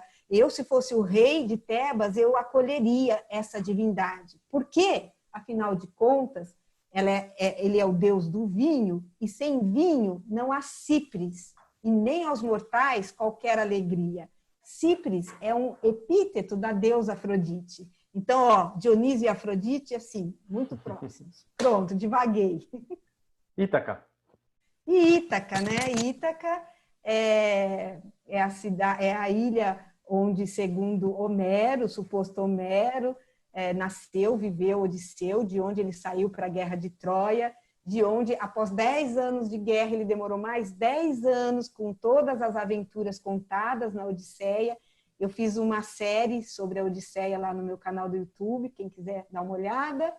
E aí ele retorna finalmente a Ítaca. E nós vamos terminar fazendo uma visita a essa ilhazinha gostosa de Odisseu. Olha só, que praia. Odisseu, sim, que também tem o nome de... Ulisses. Isso. Ulisses. Eu gosto de Odisseu porque Odisseu é ultra grego, né? Ulisses é mais latino, mas é o mesmo personagem. Olha só essa praia. E aqui o Alexandre colocou um pedacinho de uma poesia de Cavafis, já um poeta grego moderno, que é linda, mas a poesia, como disse o Alexandre, é muito longa e vocês iam ficar cansadas. Então, ele colocou, cansados. Então, ele colocou esse pedacinho. Quando partires em viagem para Ítaca, faz votos para que seja longo o caminho, pleno de aventuras, pleno de conhecimentos. Guarda sempre Ítaca em teu pensamento. É teu destino aí chegar, mas não apresses absolutamente tua viagem. É melhor que dure muitos anos e que já velho ancores na ilha, rico com tudo que ganhaste no caminho, sem esperar que Ítaca te dê riqueza. É isso, gente. Muitíssimo obrigada. Estou aqui para as perguntas. Muito bem, Cris. Parabéns pela apresentação, parabéns pela viagem Obrigada. que vamos fazer ano que vem. Obrigada. E agora estamos abertos às perguntas. Vou começar pelo que o pessoal escreveu aqui no bate-papo. Depois eu sigo para quem quiser fazer um tchauzinho aqui e eu vou olhando e vendo as perguntas. A primeira é: em setembro é quente na Grécia? Não, setembro é um clima muito agradável. O verão está terminando, né? Já começa o outono e durante o dia chega a ser levemente quente, mas seria mais quente se fôssemos para o Peloponeso. Aí lá sim é mais quente, mas subindo vai estar bem, eu diria que vai estar até friozinho em alguns. Quer dizer, o tempo está tão louco no mundo, né? Que a gente não sabe dizer, mas é esperado que esteja um clima bem ameno, bem agradável. Legal. Eu pulei uma pergunta da Larissa. Deixa eu ver se eu acho aqui de novo. Passei. Ela estava perguntando sobre o templo lá da Líbia. Deixa eu ver se eu acho aqui. Não sei, a Larissa está aí ainda? Quer fazer a pergunta diretamente? Larissa está aí? Eu tô. Então faz a pergunta para ela. Oi, Ela já te vê. Bom, adorei, Cris. Obrigada, viu, por esse aulão fantástico. Saudades de vocês, viu? De você também. Eu fiquei curiosa quando você falou aquela história de que em Tebas tinha um templo de Zeus, que seria Sim. ainda no período arcaico. Como que se Sim, deu? é muito estranho isso, viu? Eu também estranhei, mas veja bem, o Heródoto escreve história, né? Escreve o seu livro no século V a.C. E ele fala de Tebas e que existia em Tebas, no Egito, um templo, sim, dedicado a Zeus. Também me surpreendo com essa informação, mas está em Heródoto, no livro 2 de Heródoto. Capítulo 56, 54, 55, 56. Vai lá que você confirma isso. Uau! Não, eu acredito em você. Não, eu sei que você acredita. Mas eu entendi bem. Larissa, entendi bem a sua pergunta. A sua pergunta é assim, que estranho, se nós estivéssemos falando do período helenístico, pós-conquista de Alexandre o Grande, na época dos Ptolomeus, né, da dinastia ptolomaica, ainda, né, parece mais sentido um templo de Zeus, o sincretismo de Zeus, Amon, mas Heródoto está dizendo isso, que ouviu dos sacerdotes no Egito, em Tebas, não é na Tebas grega. Então, não sei também, mas pelo jeito tinha, sim. Legal, legal. Obrigada, Cris. Nada. Obrigado, Larissa. A Sarane pergunta se Éfeso era parte da Grécia. O quê? Éfeso que está na Turquia. Então, Éfeso era Grécia, totalmente Grécia, né? Até a conquista dos turcos otomanos, né? A Grécia teve algumas ondas migratórias. A primeira foi no século XI a.C. Eu acho que com a queda da civilização micênica, minoica já havia ocorrido, mas micênica, foi um período em torno de 1100, 1000 antes de Cristo, foi um período muito turbulento ali. E nesse período, com a invasão dos chamados povos do norte, entrando pelo norte da Grécia, quem podia saiu da Grécia. E aí foram povoando as ilhas do Mar Egeu e a costa da Ásia Menor, que é a atual Turquia. Então, Éfeso era uma colônia, originalmente uma colônia grega, sim. Tanto que é interessante que quando a gente fala da filosofia grega, na verdade, a filosofia grega não nasce onde hoje é o território grego, mas ela nasce nessa costa da Ásia Menor, nessa colônia, né, de Mileto, com Tales, ou com Heráclito, logo ali em Éfeso. Mas nessa época, tanto Mileto, quanto Éfeso, quanto Claros, quanto Didime, tudo isso era Grécia. Legal. A tua xará, Cris Ruaro, pergunta, ela não conseguiu ver, algumas pessoas não conseguiram ver, quando jogava a água na cabra, para ver se ela aprovava ou não aprovava o dia. Ela queria ver como é que... porque eu estava fazendo. Não dava para ver, é. Você falou, fazia assim ou assim? Como é que era, então? Não, se a cabra, se fosse esperta, faria assim, ó. É. Mas, na verdade, tenta jogar água numa cabra, ela vai fazer espontaneamente um movimento assertivo. Então, conta-se que era uma forma da cabrinha anuir a seu sacrifício por algo, aos deuses, né? Por algo maior. Eu não sei não se eu fosse cabra, eu acho que eu ia fazer assim, viu? Mas, bom, talvez por Apolo... Se você soubesse o que te esperava. A Débora gostaria depois de indicações de livros bons para saber sobre mitologia, Grécia, História Antiga. Então, depois a gente passa para ela isso. Tá. Vamos lá. Qual é a relação das pítias com a cobra Piton? Ótima pergunta. Do Marcelo Ramazina. Esqueci de falar. Nosso super anfitrião.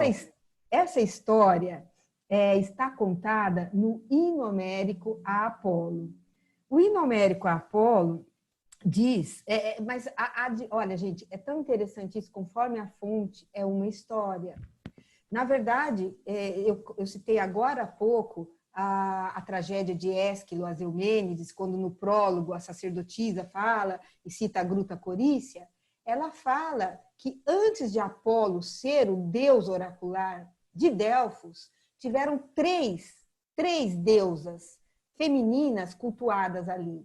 Gaia, Têmis e Febe. E só a quarta divindade foi Apolo. Tá? Isso é comprovado, inclusive, pelas escavações arqueológicas, que antes de um deus patriarcal, eu não gosto muito desse termo, mas antes de um deus masculino ser o detentor do poder oracular em Delfos, 3 divindades femininas foram cultuadas lá. As fontes, eu diria assim, a maior parte das fontes literárias corroboram essa versão. Só que existe esse hino homérico a Apolo que tem uma versão diferente. Delfos nunca tinha tido oráculo, nada. Inclusive era um local onde vivia uma serpente Piton, daí o nome Piton, que era terrível. E que Apolo, com seu arco, na sua prerrogativa de deus arqueiro, vai lá e mata essa serpente. Serpente que era foi babá de um outro monstro da teogonia, Tifeu ou Tifon. Então, quer dizer, Apolo precisa, para tomar posse do oráculo, não é falado de nem de Gaia, nem de Febe, nem de Têmis, e ele, para poder tomar posse do local, ele tem que matar essa serpente Piton. De onde vem o epíteto dele, Apolo Pítico? O local chamava Pitos. Na Ilíada, tem uma passagem em que se refere a Delfos como Pitos, devido a essa serpente Piton, que apodreceu também no lugar, e tem o verbo pitó, que é apodrecer, tem toda uma etimologia em torno do termo Piton, Pítia, Pítico. Mas o nome de Apolo, Pítico, de jogos píticos e de Pítia ou Pitonisa, vem justamente desse embate entre Apolo e esse dragão serpente que que existia no local antes de Apolo vencer. É isso. Legal. Obrigado, Marcelo, pela pergunta. A Sabrina faz uma pergunta sobre as folhas de loureiro, se tem alguma propriedade alucinógena que possa expandir a consciência da Pítia. Nossa, gente, olha, eu não sei, porque eu nunca masquei folha de loureiro, mas a gente pode até fazer uma experiência na próxima, né? Boa. Mas eu esqueci de dizer uma coisa tão importante, que é tanta coisa, mas assim, todas as fontes literárias antigas foram unânimes, como eu já coloquei, em afirmarem que ela entrava no ádito, né, a parte mais recolhida do oráculo, sentava numa trípode e inspirava esses vapores. E esses vapores que causavam na Pítia um estado alterado de consciência. Isso é o que nós temos. Muito bem. Depois de todo o século, final do século XVIII, século XIX, né, com todas as escavações, não foram encontradas nenhumas fendas, porque eram 2 fendas, segundo o que diziam. Elas não foram encontradas nenhum resquício de vapor, nada. Então acharam que isso não fazia parte da história, mas do mito. Só que a ciência evoluiu e depois, sabe aquelas fotos que fazem de satélite, eu não entendo nada disso, mas que você consegue ver com infravermelho interior? Sabe isso, Alexandre, do que eu estou falando? Sim. Aí foi comprovado a existência de realmente 2 rachaduras que se cruzavam exatamente embaixo do oráculo. Então, provavelmente, o transe da Pitya, porque daí teve uma médica anestesista americana, se não me engano, Elizabeth Herb, que pesquisou o gás etileno e viu que o etileno, numa determinada proporção, causava esse estado alterado de consciência. Então, e que depois que você retira a pessoa de contato com esse gás, numa proporção equilibrada lá, ela não se lembra do que ela falou enquanto estava sob a influência do gás. Então, a hipótese é de que realmente existia essa fenda e de que, foi encontrado resquícios de etileno. E diz que, eu não entendo nada disso, não entendo de etileno, mas dizem que o etileno tem um odor, um aroma suave. E esse tal do aroma que as pessoas que iam consultar o oráculo sentiam, deve fazer referência a esse gás mais uma vez. Existem algumas versões em que a Pitya também mascava a folha do loureiro. Mas eu nunca masquei folha, só comi no feijão. Mas a gente pode experimentar. Eu estou aberta a fazer experiências lá no oráculo. Isso mesmo. A Heloísa Helena pergunta qual é o significado do 3 para os gregos. Tem alguma coisa especial? Do 3, número 3. Do 3? Não, eu não conheço assim nada, nunca. Porque eu acho que você falou estudei. da trípode, você falou do. Não que eu saiba, deve ter, mas isso é para os pitagóricos. Eu não conheço nenhum significado específico do 3 para os gregos. Legal. Margarida está perguntando por que colunas altíssimas se os gregos eram baixos? Porque as colunas. Como todas as religiões, né? Isso. Ô, Margarida, deixa eu te falar uma coisa. Os templos não buscam imitar ou contemplar a medida humana, mas a medida divina, né? Então, porque tanto que é uma coisa interessante que nada acontecia dentro do templo. O templo era, entre aspas, a casa do Deus, da divindade, representado por sua estátua. Lembra? Dentro do Partenon estava a grande estátua de Atena, feita por Fídias, etc. Todo culto era feito fora do templo, nos altares, né? Então, a construção dos templos e a busca de excelência nessas construções tinha o foco no divino, no transcendente, e não no humano. Por isso que eles eram, quanto mais altos, melhor. Neste caso, o homem não é a medida de todas as coisas. Não. Ali os deuses são a medida de todas as coisas. Muito bem, vamos ver quem mais aqui. Tem muitos agradecimentos, a sua aula foi maravilhosa, que ótimo. Alguém quer fazer alguma pergunta diretamente? Queira fazer dar um alô? E queira fazer, eu vou tentar enxergar aqui. Olha, se eu tivesse folha de loureiro aqui, eu poderia até mastigar para ver se acontecia o que a Sabrina falou. E vocês poderiam até consultar como se eu, por acaso, fosse uma Pitya, né? Já você poderia começar a dar um oráculo aqui? Nossa, que hibris, hein? Tô brincando, hein? Tô brincando. Ih, ó, melhor tomar vinho hoje. Muito bem, se ninguém tem nenhuma pergunta para fazer, vamos terminar por aqui. Gostaria de lembrá-los rapidamente que temos o Jornadas de Conhecimento, semana que vem, sobre as grandes religiões que mudaram o mundo.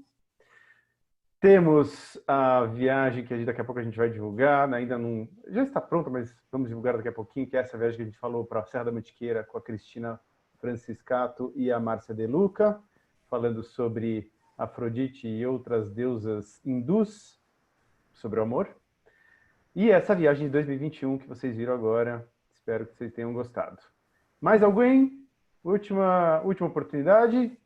Então vamos encerrar por aqui. Alguém gostaria de falar? Agora vou abrir os microfones, se alguém quiser falar com a Cris, que gente que não fala há muito tempo. Fiquem super à vontade. Cris, um beijão. Oi, linda! Obrigada, Sabrina. Outro. Você me respondeu minha pergunta. Saudades. Saudades. Obrigada. Beijo. Eu queria agradecer muito. É a segunda vez que eu vejo esses encontros. Estou amando, achando muito. Parabéns, Cristina. Obrigada. Quem está falando? Acho que era a Vera. Carvalho. Vera. Obrigada, Vera. Bem-vinda. Cris, querida, um show. Oi, Amei. vamos de novo, Regina? Vamos para a Grécia de novo? Aí vamos sim, preciso conhecer o Santuário dos Zeus. Eu acho que está faltando isso no seu currículo, eu acho. Mesmo. E Ítaca, inclusive, né? Claro! Você falou, minha. Enorme, viu? E é uma coisinha só, depois você anota. O mito Apolo e Dáfne. Então, bem anterior a tudo, a Delfos e tudo, né? Olha, posso te falar? Na verdade, a grande fonte para esse mito é tardia, é Ovídio, em As Metamorfoses, tá? Mas talvez seja uma forma que Ovídio... Porque existe muito assim, uma função etiológica do mito. O que significa isso? Vem de aitia, causa. É um mito que conta uma narrativa tentando dar conta de algo. No caso de Dáfne, pode ser isso, porque o que é fato? Dáfne, em grego, significa loureiro, tá? Dáfne significa loureiro. E é fato que, durante toda a época histórica, o loureiro esteve associado ao culto de Apolo. E a historinha... Nossa, tá barulho, né? E a historinha que dá conta disso... Tem até um cachorrinho querendo fazer pergunta. O mito que dá conta disso é esse mito belíssimo, que é a história de Apolo e Dáfne. Eu sou suspeita, porque eu sou apaixonada por esse mito, porque eu tive uma livraria durante 12 anos, e essa livraria se chamava Dáfne, que é a ninfa que recusou ser possuída por Apolo, clama, segundo alguns, à Mãe Terra, segundo outros, ao pai, o rio Peneu, que é transformada lentamente num loureiro.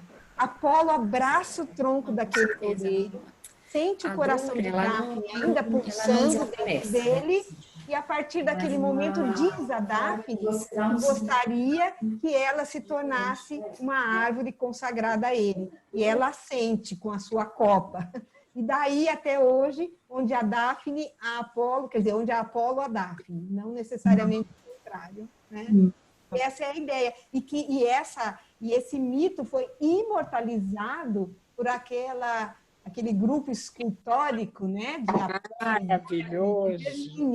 Que está na Galeria Borghese, em Roma. É belíssimo. Roma. Ai, obrigada, Cris. Nada. É um prazer ver vocês. Saudades, viu? Ô, Cris, a Sarene estava falando assim, se daria para fazer o download de todo esse conhecimento teu. Acho que só na Matrix. Quer dizer, já estamos, né, na Matrix. Olha, eu só diria o seguinte, Sarene, eu só faço isso da vida, viu? Não é A Débora perguntou. Mas olha, a amizade com deuses e heróis é uma coisa que a gente constrói. E eu acho que todo mundo devia investir nesse campo. Fazer amizade com os deuses e com os heróis.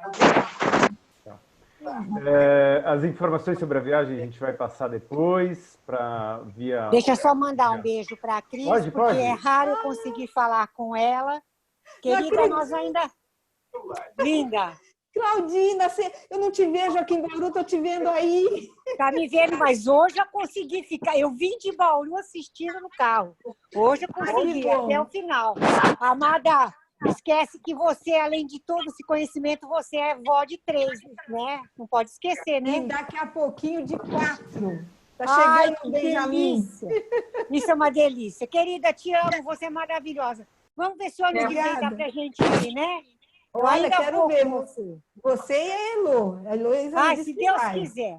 Se Deus quiser. Beijo. Beijo. Obrigada, Claudina. Beijo. Linda. Muito bem. Então, Obrigada, Cris. agradecemos a todos pela presença. Olha só quem tá aí, Rosa. Tchau. Eu vou deixar você aí, Cris. É muito popular, cara. Eu até vou deixar você. Eu vou cuidar do meu vinho. Muito bom. Tchau, Oi, Helena. Tudo bom, Helena? parabéns. É sempre uma delícia. Muito bom estar com vocês. Muito bom. Muito bom. Obrigada. Beijo, Cristina. Eba! Ei! Olha só, Esila. Muito maravilhosa, sempre. Ô, Esila, você já está ficando mais amiga? Você já está ficando mais amiga dos deuses? Já está ficando mais tranquilo? Sempre. Então tá bom. Vamos ver se consegue. Essa é a ideia. É uma investigação de embrulhar o estômago. Tá bom, muito bem. Já são 5:07. Vamos terminar aqui o nosso chá da tarde desta quarta-feira com a Cristina Franciscato. Espero que vocês tenham gostado. E voltamos semana que vem com jornadas de conhecimento da Latitudes sobre as grandes religiões que moldaram e mudaram o mundo. Ô, Ale, sabe o que eu achei? Que foi uma sincronicidade, né? Eu trouxe o universo do paganismo hoje para anteceder as religiões da semana que vem.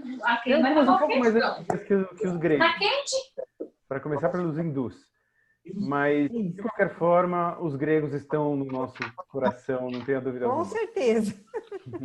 Obrigada, viu? Tá bom, obrigado a todos. Tenham uma boa noite. Aproveitem essa quarta-feira. Obrigada, Ai, Cris. Emílio, Lúcia.